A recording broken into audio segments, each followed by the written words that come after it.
என்னுடைய ஐயா கிட்ட கேட்க வேண்டிய கேள்வி என்னன்னா, மாணிக்க வாசகர் சொன்னார், என் நெஞ்சம் பொய், என் அன்பும் பொய், என் மனமும் பொய் அப்படின்னு சொல்றாரு. அப்படியேப்பட்ட மாணிக்க வாசகர் தன்னுடைய உடம்பை நான் பொய்யணும்னு சொல்றாரு. அது எதுக்குன்னு ஐயா கிட்ட கேட்கணும், வேற ஒன்றும் கிடையாது. நெஞ்சம்ன்றது மனம், மனம்ன்றது மனம். மனம் செய்கிற செயலெல்லாம் பொய்யான செயலை தான் நம்பி செய்துங்கிறது. சரிங்க ஐயா. ஆனால் இந்த பொய்யான செயலுக்கும் இறைவனுக்கும் சம்மந்தமே கிடையாது. அந்த இறைவனுக்கு நம்ம என்ன நினைக்கிறோம், நான் ஒவ்வொரு காரியமும் செய்துங்க, மனசார செய்துங்க, என் குடும்பத்துக்கு உதவிச்சுங்க, என் குழந்தைக்கு உதவிச்சுங்க, என் பிள்ளைக்கு. இந்த பொய்ப்பொருளுக்கு தான் இந்த மனம் செய்ய முடியாதுமே தவிர மெய்ப்பொருளுக்கு செய்ய முடியாது. அந்த மெய்ப்பொருளுக்கு செய்யாததால் இது பொய்யான மனம், இது உண்மை இல்லை, இது அழிய போகுது. உடல் அழிய போகுது இல்லையா? உடல் அழியும் போது மனம் அழிஞ்சு போகுது இல்லையா? அப்போ இது மனம் பொய் தானே, என்னுடைய செயல் பொய் தானே, மெய்யான செயலை நான் செய்யலையே, மெய்யான பொருளை நான் துதிக்கலையே அப்படின்னு மாணிக்க வாசகர் வருத்தப்படுறார் இந்த உலக விஷயங்களை பார்த்து. அப்போது மெய்யான பொருளை துதிக்கணும், மெய்யான பொருளை வழிபடணும். அதுதான் உன் காலத்துக்கு வரப்போகிற விஷயம். இது எல்லாமே இப்போ உன் மனைவி, இது யாருங்க, என் பொண்டாட்டிங்க, எத்தனை நாளைக்கு இருக்க போகிறா, நாளைக்கு கொரோனா வந்துன்னா செதுவ போகிறா. இது யாருங்க, என் கணவருங்க, நாளைக்கு கொரோனா வந்து இவர் சாக போகிறாரு. அப்போ மனைவி என் கணவனை ஒன்றாக போகிறோம். எங்கேயோ பிறந்தாங்க, எங்கேயோ வாழ்ந்தாங்க, 2 பேரும் சேர்ந்தோம், 2 பேரும் பிரிய போகிறோம். ஆனால் கடவுள் ஒன்று விட்டு பிரிவானா? அப்போ பொய்யான காரியத்துக்கு தானே செயல் செய்துன்னு இந்த இவ்வளோ நாள். மெய்யான பொருளுக்கு ஒன்றுமே செய்யலையே, அதை யோசிக்க கூட இல்லையே. அதனால் வருத்தப்பட்டு இந்த மக்களை பற்றி சொல்கிறாரு. சொல்லுங்க. அதுதான் ஐயா, வேற நானே பொய்யன்னு அப்படியேப்பட்ட பொய் தான் அவர் சொல்கிறாரு. நான் எதுக்கும் அஞ்சேன், பேய் வந்தால் அஞ்சேன், பிசாசு வந்தால் அஞ்சேன், கொடூரமானவன் கத்தி கொண்டு வந்தால் அஞ்சேன். ஆனால் கடவுளை எவன் கை தொழுறானோ அவனுக்கு அஞ்சி அவன் கால் ஒட்டு வணங்குவேன்றார். உலகத்தில் நான் எவனுக்கும் பயப்பட மாட்டேன்டா, எது வந்தாலும் பயப்பட மாட்டேன்டா. ஆனால் கடவுளை எவன் அஞ்சு கையால் தொழுகிறானோ அவன் காலடியில் நான் கிடப்பேன்டான்றான் மாணிக்க வாசகர் சொல்கிறார். கண்டிப்பாக. அப்போது அப்படிப்பட்ட தூய்மையான பக்தியை பண்ணணும், தூய்மையானவனுக்கு அடிமையாக இருக்கணும். ஆனால் நம்ம செய்கிற செயலாம் இப்போ மெய்வாய் கண் மூக்கு செவி. இப்போ மெய்யினா என்ன அர்த்தம்? மெய்யின்னா உண்மை அறிதல், உண்மைன்னு அர்த்தம், உண்மைன்னு அர்த்தம். அப்போது இந்த உண்மையான பொருள் நிற்கலையே, செத்து போகுது, மண்ணுக்கு போயிட்டு. அது எப்படி அது உண்மைன்னு சொல்கிறோம் நம்ம? அப்போ நம்ம பொய் தானே சொல்லிக்கின்னு இருக்கிறோம். ஆமாம். அப்போது இந்த மெய் யாருக்கு? இது மெய். அஞ்ஞானிக்கு மெய் அடையாள பொருள். மெஞ்ஞானிக்கு இந்த அடையாள பொருள் மெய் இல்லை, உள்ளகிற உயிர் மெய். அதனால் அவன் சொன்னான், மெய்ப்பொருள் உள்ள இருக்குதுடா, பொய்ப்பொருளை தேடி தெரியுறியடான். அதனால சொன்னான் மெய் வாய் கண் மூக்கு செவின்ட்டான். இது 5 அழிய போகிற பொருள், உலகிற பொருள், அழியா பொருள்ரா. அது மெய்ப்பொருள், இது பொய்ப்பொருள். அதனால சொன்னான், காயமே இது பொய்யடா, சிவ காற்றடித்த பையடா, மாயனாராம் குயவன் செய்த மண்ணு பாண்டம் ஓடடா, உளுத்த நரம்பையும் உளுத்த சதையையும் வெளுத்த நரம்பையும் இழுத்து கட்டிய கூடடா, நொந்த சோத்தையும் வெந்த காய்கறி போட்டடைத்த பையடா, காயமே இது பொய்யடான்னு அவன் மகான் சொன்னான். ஆனால் நம்ம என்ன சொல்கிறோம், இது மெய்ப்பொருள்னு நின்றுக்கிறோம். அப்போ நம்ம செயல் இந்த உலக விஷயத்தில் செய்கிறதெல்லாம் பொய்ப்பொருளை செய்துங்கிறோம். ஆனால் நமக்கு தோற்ற பொருளை தான், அதனால் அதை உண்மைன்னு நம்புகிறோம். எங்கேயோ தண்ணி இருக்கிற மாதிரி தெரியுது. தண்ணி இருக்குதுங்க, அப்போ தாகம் எடுக்குதுங்க, போனால் குடிக்கலான்னா அது காணல் நீர். அப்போ அண்ணாண்டு தெரியுது தண்ணி. இந்த வாழ்க்கையே காணல் நீர் மாதிரி தான் வாழ்ந்துன்னுக்கிறோம், எதுவுமே மெய் இல்லை. ஆனால் மெய்யை நம்ம தேட மறந்துடுறோம். காரணம் ஆசை என்ற மாயை மறைச்சிடுது. அதனால சொல்கிறார் இப்போ மாணிக்க வாசகர், மெய்யன்றது எல்லாமே இதுவாக தான் தெரியுது, பொய்யா தான் இருக்குது. சரிங்க. உன் புள்ள பொய்யா இருப்பதுப்பா. சரிங்க. அப்பா உன்ன மாதிரி அப்பனே உலகத்தில் இல்லைன்றான். உன் உதவி தேவைப்படுற வரைக்கும். ஆமாம் ஐயா. உன் உதவி தேவைப்பட்ட போயா ஓரமாக போய் உட்காரியா எனக்கு எப்படி வாழணும்னு தெரியுன்றான். பொய்யா போட்டானே. உன் மனைவி கையில் ஒரு பண்டலாக சம்பாத்தின்னு போய் கொடுத்தா என் புருஷன் மாதிரி உலகத்தில் யாருக்குங்க புருஷன் கிடைப்பான்றான். காசு கொடுக்காத போனால் கட்டத்துக்கு நிற்கிறார், வீட்டு பக்கம் திரும்பாதுறான்றல. அப்போ எல்லாமே பொய்யா தானே போய் நிற்குது. கண்டிப்பாக இது நம்ம உணர்றது இல்லை. உணரல. நமக்கு எப்பெல்லாம் அது சாதகமாகுதோ இதெல்லாம் உண்மையை நம்பிக்கின்னுக்குறோம். இது எல்லாமே பொய் வாழ்வு. அதனால சொன்னான், நந்தவனத்திலே ஒரு ஆண்டி 4 மாதமாய் குயவனை வேண்டி கொண்டு வந்தாண்டி ஒரு தோண்டி கூத்தாடி கூத்தாடி போட்டு உடைத்தாண்டின்னு. தாயினுடைய கர்ப்பம் நந்தவனமா, அதில் 10 மாதம் 4 6 10 மாதமா உருவாச்சான். உருவாகி இந்த உலகத்துக்கு வந்து ஆடாத ஆட்டம் ஆடி ஒரு நாள் படுக்கையில் படுத்துக்குச்சான். என்ன பயனு? ஒரு பயனும் கிடையாது. பொய்யான வாழ்க்கையை நம்பி வாழ்ந்தோம், மெய்யான வாழ்க்கையை வாழ தெரியாமல் போயிடுச்சு. இதை தான் ஒவ்வொரு மகான்களும் சொன்னோம். இருக்கிற மனிதனுக்குள்ளே இருக்கிற ஆன்மா வந்து தங்கமானது, எந்த அழுக்கற்றது, அப்பழுக்கற்ற பொருள், சுத்த பொருள், ஆசையற்ற பொருள், ஆனந்தமான பொருள். அது அளவு கடந்த ஜோதி பொருள். அது அப்படிப்பட்ட பொருளை இந்த மனமாகப்பட்ட மாயை மறைச்சிக்கு நிற்கிது. இந்த மனம் ஒடுங்கி போய் மனம் போய் அதில் சேர்ந்து போச்சுன்னா அந்த பிரகாசத்தோடு நீ கலந்துடுவ, கடவுளையும் நீ காணுவ. அதனால் திருமூலர் சொல்கிறாரு, ஆரியன் அல்லான் குதிரை 2 உண்டு, வீசி பிடிக்க விறகறிவார் இல்லை, கூறிய நாதன் குருவருள் பெற்றால் வாரி பிடிக்க வசப்படும் தான். ஒரு குரு சொன்னபடி அவன் பாடத்தை சரியாக பண்ணான்னா இந்த மூச்சு அடங்கிடும். இந்த மூச்சு அடங்கிச்சுன்னா உன்னுடைய ஆன்மாவை நீ அறியலாம், ஐம்புலன் அடங்கிடும். அதனால தான் சொல்கிறது, மனம் அடங்கினா மூச்சு அடங்கும், மூச்சு அடங்கினா மனம் அடங்கும், மனமும் மூச்சு அடங்கினா ஐம்புலனும் அடங்கும். இது எதுவும் அடங்காத நம்ம எல்லா செயலும் சேர்ந்து எனக்கு மனம் அடங்கலாம் அடங்காது, அடங்க வாய்ப்பு கிடையாது. அதனால் சீரான முறையில் பாடத்தை பண்ணுங்க, நல்ல வழியை நோக்கி பயணம் பண்ணுங்க, வாழ்க்கையை சிறப்பாக வாழுங்க, துன்பமில்லாத வாழுங்க. பிறப்பு நடந்து போச்சு, இறப்பு வரப்போகுது, அதுக்கு இடையில் இறைவனை பிடிக்க தேடுங்க. அதுதான் நம்ம வாழ்க்கையினுடைய சிறப்பாக இருக்கணும்.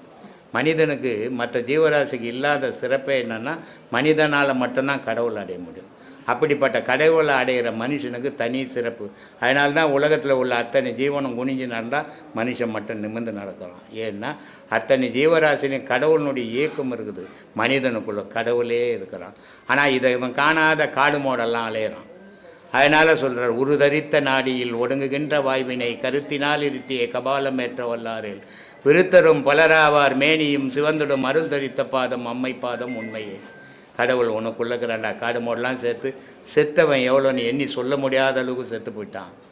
ஆனால் கடவுள் தனக்குள்ளே இருக்கிறவனை தேட தெரியலையே, அதை சொல்லி கொடுத்தாலும் எடுத்துக்க மாட்டுறானே அப்படின்னு வருத்தப்படுறாங்க. அப்படிப்பட்ட மகான்கள் வந்த நாடு இது. அப்படிப்பட்ட மகான்கள் வழிகாட்டி இருக்கிறாங்க. இதில் இந்து மதத்தினுடைய உலகத்தில் 1000 மதங்கள் இருக்கலாம், எல்லா மத வழிபாடு தான் நடத்த முடியும். இந்த இந்து மதத்தில் மட்டும்தான் கடவுள் வழிபாடு நடத்த முடியும். இங்கே மதம், ஜாதி, இனம், குலம்லாம் இருக்கக்கூடாது. மனுஷன் மட்டும்தான் பார்க்கணும். நான் பேசும்போது பார்த்துருப்பீங்க, தமிழ்தாண்டு, தமிழ் மொழி, தமிழன், இந்தியா அப்படிலாம் பேச மாட்டேன். உலக மக்கள் என்ன பேச, ஏன்னா எல்லா மனிதர்களும் நல்லா இருக்கணும். எல்லா நாட்டில் இருக்கிறவங்க மனிதர் தான். அந்த மனிதர்கள்லாம் நல்லா வாழணும்னா இறைவனை நல்லா வழிபட்டால்னா இறைவனோட அருள் பூமிக்கு கிடைக்கும், பூமியில் செழிப்புகள் நடக்கும். இன்றைக்கி கோள்கள் எல்லாம் மாறிப்போச்சு. சொல்கிற ஜாதகம், ஜோசியமெல்லாம் பொய்யா போயினுக்குது. இதுக்கு காரணம் என்ன? கோள்கள் மாறிப்போச்சு. அந்த கோள்களை மாற்றி இருக்கிற மாதிரி எழுதுகிற அளவுக்கு இன்றைக்கி ஜோசியருங்க கிடையாது, அன்றைக்கி இருந்தாங்க. இப்போ அதனால் அந்த கோள்கள் மாறினதால் இவன் சொல்கிற ஜோசியம் பொய்யா போயினுக்குது. அப்போது இறைவனை சுமக்க ஆரம்பித்து மனிதன் இறைவனை வழிபட ஆரம்பித்தான்னா அந்த கோள்களினுடைய செயல் பூமிக்கு நல்லா கிடைக்கும். பூமிக்கு நல்லா கிடைக்கும், பூமியில் இருக்கிற உயிரினங்கள் நல்லா வாழும். காலங்கள் தவறி மழை பெய்யுது பார்த்தீங்களா? மும்மாறி பழையணும் அப்படின்னா ஒவ்வொரு காலகட்டத்தில் எப்பெல்லாம் மழை வரும், எப்பெல்லாம் காற்று வரும் அப்படின்னு எழுதி வச்சான். இன்றைக்கி காலமே சொல்ல முடியாத, கண்ட நேரத்தில் மழை வருது, கண்ட நேரத்தில் வெயில் காயுது, ஒரு இடத்துல மழை பெய்யுது, ஒரு இடத்துல இடி விழுது. இதுக்கு காரணம் என்ன? கோள்கள் 9 நவகிரக கோள்களும் மாறிப்போச்சு. இதுக்கு என்ன காரணம்? மனுஷனுடைய அகங்காரம். அழிவு. மனிதனுடைய எண்ணத்துக்கு ஏற்ற மாதிரி கோள்கள் செயல்படுது, கோள்களினுடைய செயலுக்கு ஏற்ற மாதிரி மனிதன் செயல்படுறான். தெய்வ வழிபாட்டில் எல்லாத்தையும் மாற்ற முடியும். மனிதன் நல்ல தெய்வ வழிபாடு பண்ணான்னா எல்லாமே சிறப்பாக இருக்கும். அந்த சிறப்பை தேடி பயணம் பண்ணுங்க, வாழ்க்கையை சிறப்பாக வாழுங்க, ஒழுக்கமாக வாழுங்க, உழைச்சி வாழுங்க, அடுத்தவனுடைய காசுக்கு ஆசைப்படாத வாழுங்க. அதுதான் சுயமான வாழ்வு. அப்படிப்பட்ட வாழ்க்கையை தேர்ந்தெடுத்துங்க. உன்னுடைய மனைவி, உன்னுடைய பிள்ளைங்க யாருக்கிட்டும் கையேந்தக்கூடாது. உன்னை நம்பி வந்தது, நீ உழைச்சி போடணும். நீ கணவன், என் கணவன் யாருக்கிட்டும் கையேந்து நிற்கக்கூடாது, என் மனைவி நான் போடுவேன். இப்படி அன்னி ஒன்றியமாக ஒரு குடும்பம் நடத்துங்க, கடவுளையும் வழிபடுங்க. அந்த வாழ்க்கை சிறப்பாக இருக்கும். அந்த சுலோகத்தை சொல்லி ஐயா கிட்ட கேட்டுக்கலான் இருக்கிறேன். அது மக்களும் தெரிஞ்சுக்கிட்டோம். காதலாகி கசிந்து கண்ணீர் மல்கி ஓதுவார்தம் நன்னெறி உய்ப்பது வேதம் நான்கினும் மெய்ப்பொருளாவது நாதம் நாமம் நமச்சிவாயவே. இது கிட்டத்தட்ட எனக்கு ஒரு 25 ஆண்டு காலமாக தெரியும். சாமின்னு கும்பிடாத காலத்துலேயே தெரிஞ்சுக்கிட்டேன். ஆனால் அது பிறர் பாட கேட்டு தான் தெரிஞ்சுக்கிட்டேன். ஐயா கிட்ட அதுக்கு அன்போடு விளக்கம் கேட்டுக்கிறேன். நமச்சிவாய வாழ்க, நாதன் தாழ்வாழ்க, இமைப்பொழுதும் எண்ணெஞ்சில் நீங்காதான் வாழ்க, கோகழி அந்த குருமணி தாழ்வாழ்க. இது திருவாசகம். நமச்சிவாயா அப்படின்னா நான் மண், மான்னா தண்ணி, சீனா நெருப்பு, யான்னா காற்று, வான்னா காற்று, யான்னா ஆகாயம். இந்த 5 பஞ்சபூதமாக இருக்கிற இந்த உடலில் தான் நாதன்ற இறைவன் வாழ்ந்துன்னுக்கிறான். அந்த நாதனை எப்படி வளர்க்கணும், எப்படி வழிபடணும் அப்படின்னா, கோயிலில் போய் சிவசிவா நமச்சிவாயா அப்படின்னா வராது. அப்போது நாதனை காதலிக்கணும். அந்த காதல் எங்கே கொள்ளணும் அப்படின்னா, நாதனாக இருக்கப்பட்ட உனக்குள்ளவே ஓசையாக இருக்கிறான் இறைவன். அந்த ஓசையாக இருக்கப்பட்ட இறைவனை நீயே உனக்குள்ளவே காதலிக்கணும். அதனால் சொன்னான், காதலித்து கசிந்து கண்ணீர் மல்கின்னு. ஓதுவார், இதை யார் சொல்கிறானோ அவன் உயரத்துக்கு வருவான்டா அப்படின்னு. அதனால் அப்படிப்பட்ட நமச்சிவாய மந்திரம் இருக்குது. அது சாதாரண மந்திரம் இல்லை. யார் ஒருத்தன் நமச்சிவாயான்னு ஒரு 108 தடவை காலையில் அவன் தூங்கி எழுந்த உடனே அவன் சொல்கிறானோ, அவனுக்கு ஒரு கடவுள் பாதை தெரிய ஆரம்பிச்சிடும். ஏன்னா நமச்சிவாயம்ன்றது 5 பஞ்சபூதங்களும் உள்ளடங்கினது. 5 பஞ்சபூதத்தையும் படைச்சி 5 பஞ்சபூதத்தையும் ஆளக்கூடியவன் நாதன். நாதன்னா ஓசை. ஓசையும் ஒளியுமா சக்தியும் சிவமா இருந்து உலகத்தை இயக்குறான். உடல் இல்லாத உயிர் எங்காது. நிறைய மதத்தில் ஒரு கடவுளோ நான் அறியாமையில் சொல்லின்னு இருக்கிற விஷயம். ஒரு பொருள் எப்பவுமே ஏக்கம் பண்ணாது, 2 பொருள் சேர்ந்தால் தான் இயக்கும். உடலும் உயிரும் சேர்ந்தால் தான் இயக்கம். உடல் மட்டும் இருந்தால் இயங்காது, உயிர் மட்டும் இருந்தால் இயங்காது. அதே மாதிரி ஒரு ஆண் தனித்து இருந்தான்னா அவனுக்கு குடும்பம் கிடையாது. ஒரு பெண்ணை இணைக்கும் போது தான் குடும்பம். அது மாதிரி 2 பொருள் சேர்ந்தது தான். அப்படி உலகமும் இரவும் பகலும், இன்பம் துன்பம், நன்மை தீமை, சக்தி சிவம், இத்தனைக்கும் அடிப்படையான ஒரு வார்த்தை எதுனா நமச்சிவாயான்ற மந்திரம். அந்த நமச்சிவாயா மந்திரத்தை யார் காலையில் எழுந்து ஒரு 108 தடவை பாராயணம் பண்ணுறானோ, அந்த நேரத்தில் எந்த மன சஞ்சலமும் இல்லாத வேறு எண்ணங்கள் இல்லாமல் செய்கிறானோ அவனுக்கு ஒரு பாதை தெரியும். அந்த பாதையில் அவன் பயணம் பண்ணனா அதை அடைய வேண்டிய பொருளை போய் அடைவான். அதுக்காக அதை சொல்கிறாரு. அதை எப்படி இருக்கணும்னா, அழுவணும், அதுக்கிட்ட அதை காதலிக்கணும், கண்ணீர் வரணும். சும்மா ஏதோ போய் சலிட்டு அடிக்கிற ஃப்ரெண்டுக்கிட்ட கூப்பிட்ற மாதிரி கூப்பிடக்கூடாது. அது உயர்ந்த பொருள். அந்த உயர்ந்த பொருளை வணங்கினா நீ தாழ்ந்து வணங்கணும். அப்போ தான் அதை அடைய முடியுன்றது தான் அந்த பாட்டினுடைய பொருள். சரிங்க ஐயா. பதி பசு பாசம் அதனோட தத்துவத்தினுடைய விளக்கத்தை ஐயா சொல்லுமாறு கேட்டுக்கொள்கிறேன். பசுன்னா உன் உடல், பாசம்னா உன் மனசு, பதினா கடவுள் இருக்கிற இடம். சரிங்கய்யா. இந்த மனம் எவ்வளவு தான் நம்ம சும்மா கண்ணை மூடி நீங்கள் நிறைய சொல்லிட்டீங்க, அதுக்கு விளக்கமும் நானும் கேட்டேன். இருந்தாலும் இந்த மனம் ஒரு அடக்கத்துக்கு வரணும். அடக்கத்துக்கு மனமே வராமல் ஏதாவது சொல்லும்போது நம்மளுக்கு சினம் வருது. அந்த சினமும் இந்த மனமும் அடங்கிறதுக்கு நாம் இப்போ இன்றைக்கி எடுத்திருக்கிற தீட்சை முழுமையாக நம்ம அதை முறையாக பண்ணணும்னா அது கிடைக்குமான்னு சொல்லிவிட்டு முறையோடு நீ மற்றதெல்லாம் மறந்து இதை நினச்சின்னாக்கா சினமும் போயிடும், மனமும் அடங்கிடும். ஆனால் இதை ஏதோ தீட்சை வாங்கினேன், நான் உபதேசம் வாங்கிட்டேங்க, எல்லாம் எனக்கு தெரிஞ்சு போச்சுங்கன்னு விட்டுட்டு சுத்தனீன்னா மனமும் அடங்காது, சினமும் போகாது.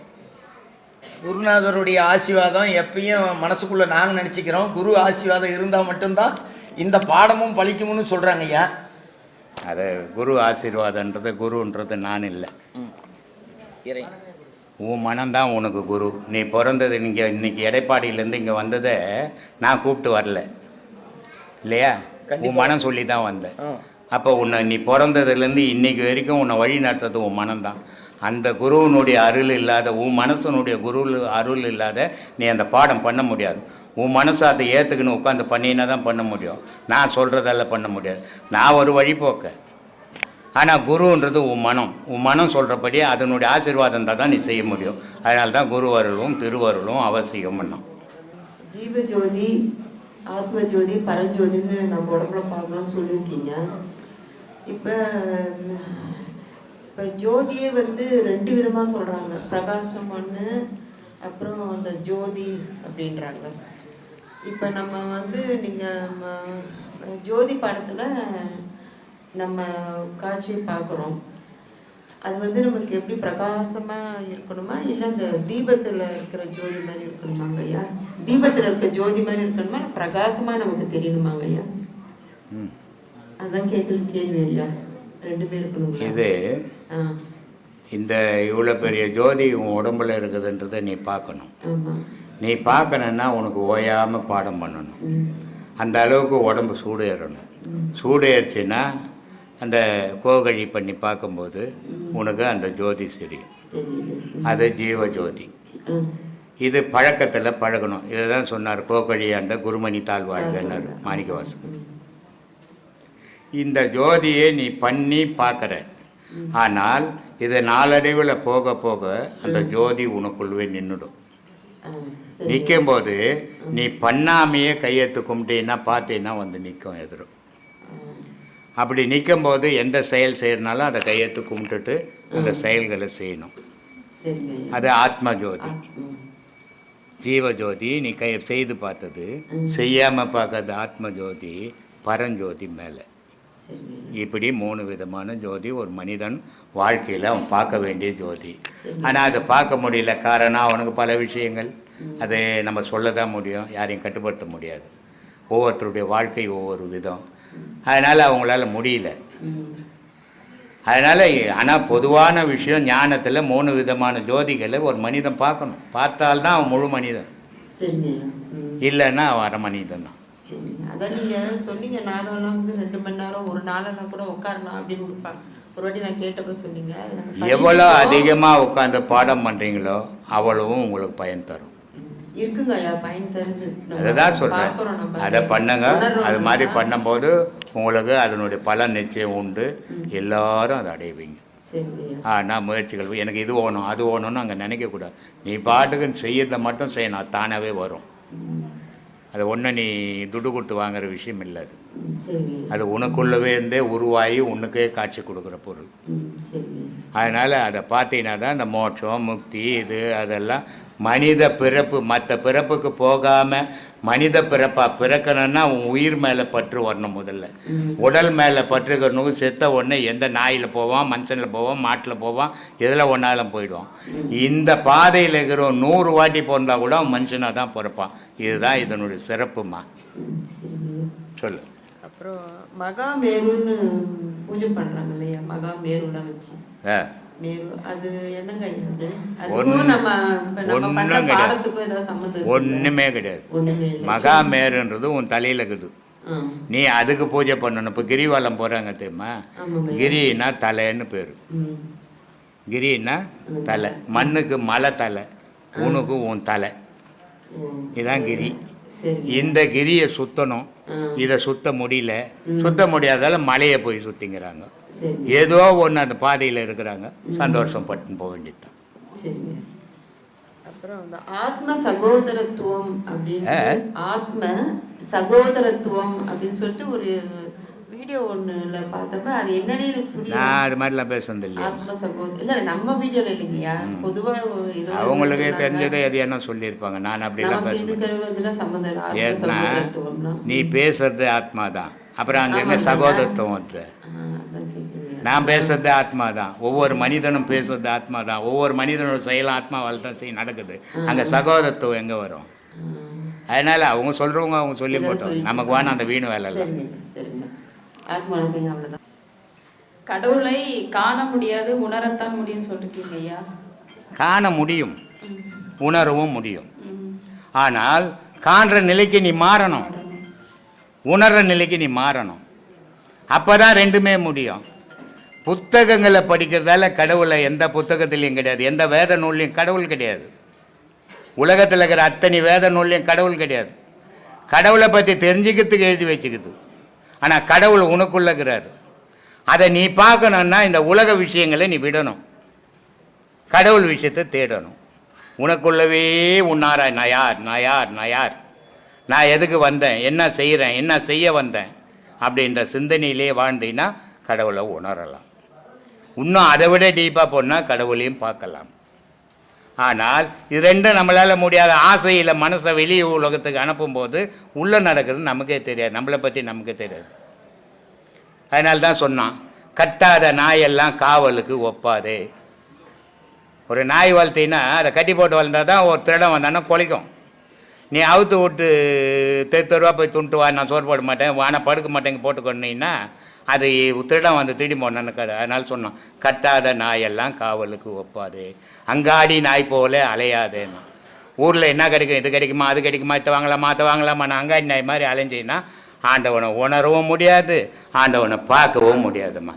இளமையிலே இந்த ஆன்மீக பயணத்துக்கு வரணும்னு சொல்றீங்க, ஆனா நிறைய தடைகள் வருதுங்க ஐயா. அதனால நம்ம நல்ல பாதைக்கு தான் வரும். எல்லாமே இப்போ ஒரு பாதையில் நீ நடந்து போகிறேன்னா ஒன்றுன்னா வீட்டில் சக்கரம் கட்டியா, காலில் சக்கரம் கட்டியா விட்டாங்க, நேராக போயிட்டுன்ட்டு நடந்து போகிற, கல் இடிக்குது, முள் குத்துது, எத்தனை தடைகள் வருது, இத்தனையும் கடந்து நீ போய் சேர வேண்டிய இடத்துக்கு பயணம் பண்ணுறல்ல. தடை வராத வாழ்வு யார் வாழ்வு? உலகத்தில் ஒருத்தன் வாழ்வும் கிடையாது. அத்தனை தடைகளையும் கடந்து அவன் அலைய வேண்டிய இலக்கு அடையிறான். அது மாதிரி ஆன்மீகத்தில் இதை தடையை நினச்சினாவே நீ முன்னேற முடியாது. இது ஒரு தடை இல்லை, நான் தேடுறது இது இல்லை, இது இல்லை, இது இல்லைன்னு தாண்டி போனீங்கன்னா அந்த தடைகள் மறைஞ்சிடும், நீ போய் அடைய வேண்டிய இலக்கு அடைவேன். தடை வருதுங்க, எங்கள் வீட்டுக்காரர் திட்டுறாருங்க, என் புள்ள திட்டுறாங்க, எங்கள் அம்மா திட்டுறாங்க, நான் ஒரு பெண்ணுங்க அப்படின்ற எண்ணம் உன் மனசுக்குள்ளே வந்துடுச்சுன்னாவே அந்த தடைகள்லாம் உனக்கு தடையாகவே மாறிடுமே தவிர உன் பயணம் தொடராதுமா. அது இளமையாக இருந்தாலும் சரி, முதுமையாக இருந்தாலும் சரி, அதான் நிலை. அதையும் தாண்டி வரணும், தாண்டி வரணும் நம்ம. ஆமாம், எல்லாத்தையும் நான் கடந்து போகணும். நான் தேடுற பொருள் ஒன்று, அந்த பொருளை அடையிற வரைக்கும் என்னுடைய தடைகள் என்னை தடுக்காது. அதையெல்லாம் கடந்து நான் போவேன்ற தைரியத்தோடு போகணும். அதுக்கு வைராக்கியம் அவசியம். வைராக்கியம் இல்லாத வாழ்க்கை முன்னேறாது. ஏதோ மண் மாதிரி வாழக்கூடாது, வைராக்கியத்தோடு வாழணும். ஆனால் வயிற்றுச்சலோடு வாழக்கூடாது. அடுத்த வாழறோம், நல்லா இருந்துட்டு போட்டுமே, நான் நல்லா இருப்பேன் அப்படின்னு நினைக்கணுமே தவிர, ஐயோ நான் எப்படி இருக்கிறேன், நான் நல்லா இருக்கிறேன்னு அப்படின்னு நினைக்கக்கூடாது. அது வயிற்றுச்சல். யாரை பார்த்தும் வயிறு எறியக்கூடாது, யாரை பார்த்தும் சந்தோஷப்படும். அதான் மனித வாழ்வு. பாடம் 4 பாடம் வாங்கி பாடம் பண்ணிட்டு இருக்கேன் நான். அதனால் எல்லோரும் அந்த பாடத்தை நல்லா பண்ணுங்க. பாடத்தில் இருக்கிற வலிமை, பாடத்தில் இருக்கிற ஒரு நன்மை வேறு எதுலேயும் இல்லை. பாடம் தான் நல்லா கை கொடுக்கும். அதனால் வந்து பாடம் நல்லா பண்ண நமக்கு எவ்வளோ ஒரு இதுவாக இருந்தாலும் அது நமக்குள்ளவே ஒரு தெளிவை கொடுக்கும், நல்ல ஒரு தைரியத்தை கொடுக்கும். பாடம் தான் நமக்கு எல்லாமே. ஐயா மருந்து மாத்திரை நமக்கு கொடுத்துட்டு போயிருக்காரு, நல்ல பொக்கிஷத்து கையில் கொடுத்துட்டு போயிருக்காரு. இதுதான் நம்ம சொல்ல முடியும். ஆனால் பாடத்தோடைய வலிமை எனக்கு தெரியுது. அதனால் நான் பாடம் பண்ணிகிட்டு இருக்கேன். 4 பாடம் வாங்கியிருக்கேன். அதனால் ஐயாவுடைய நமக்கு ஏதோ கொடுத்து தாய் வீட்டுக்கு வர மாதிரி நம்ம வரோம். மாதம் ஒரு தாய் தகப்பன் வீட்டுக்கு வர மாதிரி நம்ம வரோம். ஆனால் வந்து தாய்கிட்ட குறைய சொல்கிற மாதிரி குறை சொல்கிறதுக்கு எதுவும் இல்லை. ஐயா எல்லாமே மனசு திருப்தியாக நிறைவாக எல்லாம் நமக்கு பண்ணிட்டு போயிருக்காரு. ஐயா எங்கேயுமே இதில் நல்ல ஒரு நிறைவாக இருக்கார் இந்த ஆசிரமத்தில். ஆனால் ஐயா நம்ம கூடவே இருக்கிறாரு, நம்ம மூச்சு காத்தோட கூடவே கலந்துருக்கிறாரு. நம்ம விடுற மூச்சு தான் ஒரு ஐயா. அதனால் மூச்சு காத்தில் கலந்துருக்காரு. நம்ம பண்ணுற பாடம் நல்ல ஒரு கை கொடுக்கும், நல்ல ஒரு வலிமைகள் கொடுக்கும். அதனால் சிறப்பாக அன்னதானம் பண்ணுங்க. இந்த அன்னதானத்தை பற்றி பேச தான் நான் வந்தேன். ஐயாவுடைய சொல்லி கொடுத்தது சிறப்பாக அன்னதானம். யாருக்கிட்டையும் ஒரு ரூபாய் எதிர்பார்க்காத, நம்ம கஷ்டம், நம்ம உழைப்பு, ஏதோ நம்ம கையில் நம்மளால் முடிஞ்சதை சிறப்பாக பண்ணுங்க. இந்த அன்னதானம் ஐயா கிட்ட போய் சேர்ற வெள்ளையை நம்ம நல்ல ஒரு வலிமையை கொடுக்கும். அதனால் நான் சொல்லிக்கிறதுக்கோசம் நான் வந்தேன். எவ்வளோம்மா? 15,000 அது கொடுத்துருங்க. ஐயா தான் உங்ககிட்ட இருக்காரு. ஐயா கிட்ட கொடுக்குற மாதிரி தான் கொடுக்கணும். அதனால் இந்த ஐயாவுடைய குரு பூஜை அடுத்த மாதம் சிறப்பாக நடக்கணும். அதனால் நான் வந்து சொல்லி கொடுக்குறது தான். கண்டிப்பாக கண்டிப்பாக. நம்மளோட எல்லா நோக்கமும் அதுதான். நம்மளோட ஐயா ஒரு அடி எடுத்து வச்சாரு. ஆமாம், நம்ம அது நாம ஐயா ஒருத்தர் தான் இவ்வளோ பெரிய விஷயத்த பண்ணியிருக்காரு. படித்தது இல்லை, பணபலம் இல்லை, ஆள் பலம் இல்லை, எந்த பலமும் இல்லாமல் ஒருத்தர் சுயம்பா நின்று இவ்வளோ பேருக்கு வழிகாட்டுறாரு. இதை உணர்ந்த கூட்டம் தான் இப்போ இருக்குது. அப்போ நாம் எல்லாரும் ஒன்று சேர்ந்து நம்மளோட ஐயாவோட புகழை இன்னும் அடுத்த கட்டத்துக்கு கொண்டு போகணும். இதை இந்த உலகம் ஃபுல்லாக பேச வைக்கணும். அதுக்கு நாம் எல்லாரும் சேர்ந்து உழைப்போம். உழைக்கக்கூடிய நமக்கு எப்போவுமே நீங்கள் எல்லாரும் பக்கபலமாக இருந்தீங்கன்னு சொன்னால் நம்மளுடைய நோக்கம் அழகாக நிறைவேறும். நாம் எல்லாரும் ஒன்றா நிற்போம், ஒன்றா சேர்ந்து உழைப்போம். நம்மளோட நோக்கம் தெளிவானது. நம்ம குருநாதர் மட்டும்தான் நம்மளுடைய இலக்கு. அவரை என்னைக்காவது ஒரு நாள் அடைஞ்சிட மாட்டோமான்றது தான் நம்மளுடைய ஒரே இயக்கம். வேறு இயக்கம் எதுவும் இல்லை. அதை நோக்கி போகிறோம். எல்லாரும் ஒன்றா இருப்போம், ஒன்றா சேர்ந்து எல்லாம் ஒன்றா உழைப்போம். ஐயாவை நைட்டில் நான் படுக்கும்போதும் நினைப்பேன், பொழுது வெடிஞ்சு எழுந்த உடனே ஐயா தான். ஐயா தான் மூச்சு காத்து, ஐயா தான் எல்லாமே. எனக்கு என்னுடைய வாழ்க்கை திருப்பி போட்டதே ஐயா தான். எப்படியோனா வாழலான்னு வாழ்ந்தேன். ஆனால் இப்படி தான் வாழணும்னு ஐயா கிட்ட ஐயா காலை தொட்ட பிறகு ஐயா தான் எனக்கு எல்லாமே. ஐயா தான் எனக்கு எல்லாமே செய்யுது. எனக்கு அதனால நான் ஐயாவை மறக்க மாட்டேன். என் மூச்சு அவர்கிட்ட போய் நான் சேர்றதுன்னு அவரே தான், நான் தான் அவரு. அப்படி தான் இருக்கிறோம். நாங்கள் ஐயா தான் எல்லாமே எனக்கு. அதனால் அடுத்த மாதம் ஐயா பூச்சிக்கு கண்டிப்பாக மறக்காமல் இருக்கணும். ஐயா எனக்கு எப்போதுமே எனக்கு கூடவே இருக்கிறாரு, எனக்கு துணையாக இருக்கிறாரு. அதனால் அவர் மறக்க மாட்டேன்னு எப்போதும் நான் யார் வந்து நான் மறக்கவே மாட்டேன். எனக்கு எல்லாமே எங்கள் குடும்பத்துக்கு அவர் தான் எல்லாமே எல்லாம் செய்கிறாரு. ஒரு நிமிஷமும் நாங்கள் அவரை விட்டு பிரிஞ்சு கிடந்து அவர் நினைக்காம இருக்கவும் மாட்டோம் நாங்கள். அதனால் வந்து எங்களுக்கு ஐயா தான் எல்லாமே. அடுத்த மாதம் குரு பூஜைக்கு அதனால் ஐயா என்னால் கலந்துக்க முடியலனா கூட என்னுடைய காணிக்கை அவர்கிட்ட எதை என்னால் முடிஞ்சு நான் எடுத்தாந்து கொடுக்கறதுக்கோசம் நான் வந்தேன். ஆத்மா வணக்கம். ஆத்மா வணக்கம், ஆத்மா வணக்கம். சீடர்கள் மனசு பார்த்தீங்களா அப்படி இது? குருநாதரோட பேரை சொல்லும் போதே கண்ணு கலங்குது. அப்போ அந்த மனசு எப்படி இருக்கும்? சதா அவரே நினச்சி உருகுது அந்த மனம். அது கண்ணில் தெரியுது, கண்ணீர் உருகி. 5வது பாடம் வாங்கி செய்துட்ருக்கேன். சாமி ஒரு 2 சின்ன கேள்வி. சொல்லுங்கள். நம்ம யோக பாதையில் வந்து மூலாதாரத்தில் வந்து அம்மா பக்கத்தில் வந்து பிள்ளையாக இருக்கிறாரு. அப்புறம் வந்து ஞானத்தில் வந்து அம்மாவுடைய பிள்ளையை கூப்பிட்டு போய் சிவனோட சேர்த்துறாங்க. அப்போ அவர் விக்னேஸ்வராக மாறி. ஆனால் வந்து முருகன் வந்து சிவபெருமானோட நெற்றிக்கண்ணில் சூட்சுமத்திலேருந்து முருகன் பிறக்கிறாரு. அப்புறம் கந்த சஷ்டி நடக்குது. கந்த சஷ்டி முடிஞ்சு இந்த முருகன் எங்கே சார் போகிறாரு? கந்த சஷ்டி முடிஞ்சவொடனே முருகன் எங்கே போகிறாரு? அவர் அவதார புருஷனா சார்? அவதார புருஷனா முருகன்? இறைவன் இந்த உலகத்தில் எந்த செயல் செய்ய வந்தாலும் அவனுக்கு ஒரு வடிவம் வேணும். எல்லா சாமியும் சக்தி அவதாரம் நிறைய இருக்குது.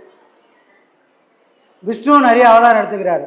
அவதாரமே எடுக்காமல் ஒரு தெய்வம் இருக்குதுன்னு சொன்னால் அது சிவபெருமான் தான். ஆம்பளைக்கு யாராவது பிறந்தன்னு சொன்னாங்கன்னா 2 பேர் தான். யார்? ஒன்று முருகன், ஒன்று ஐயப்பன். மற்ற எல்லாரும் பொம்பளைக்கு பிறந்தவங்க தான். இவங்க 2 பேரும் தான் ஆம்பளைக்கே பிறந்தவங்க. நெற்றிக்கண்ணில் சிவபெருமானுக்காக பிறந்தோம், சிவபெருமான் மூலியமாக பிறந்தவங்க.